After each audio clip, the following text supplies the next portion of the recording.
Hey everybody, we are at St. John's Park where slowly but surely spring is coming, and in just a few weeks' time the sap from these trees will begin to flow. So we headed out to find ourselves a self-proclaimed tree guy to find out how we can produce a little Manitoba maple syrup of our own. My name's Ken Fosty, and I'm a forester.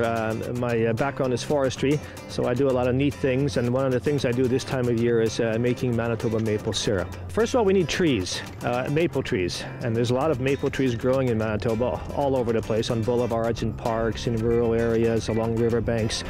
They're everywhere.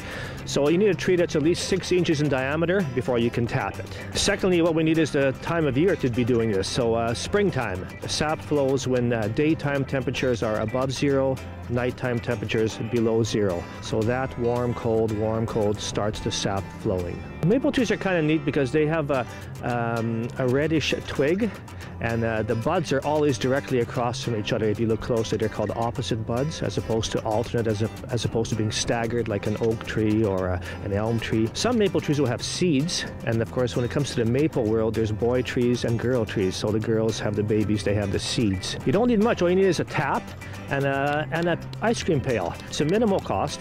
To make 1 cup of maple syrup, you have to collect 40 cups of sap and boil it off, and then you're left with 1 cup. So it's a 40-to-1 ratio. Everybody has a barbecue at home, so you can just use your barbecue to boil it off and make your own syrup just for fun, or for the kids, or for yourselves. Everybody can do this. It's not rocket science, it's not brain surgery, it's just tapping a tree, collecting it, and then boiling off the syrup. And some people do it on a large scale so they can make a profit on it, but most people just do it as a hobby basis. We use a 7/16 drill bit, and we drill into the tree, and then we take a hammer and we tap our tap into the tree. We don't have to drill very deep, we just drill in maybe 2 inches, because if you think back to your school days when your viewers were kids in school, you know that the sap flows between the bark and the wood, so that's where the action is. So there's no sense in drilling to the center of a tree doing damage. You just have to drill just a couple inches in. You put in your tap, and then you collect your sap. And you collect it daily, and you stockpile it. You keep it in a cool place until you're ready to boil it off. It's a fun activity to do in the springtime. There's really not much happening in the springtime anyway.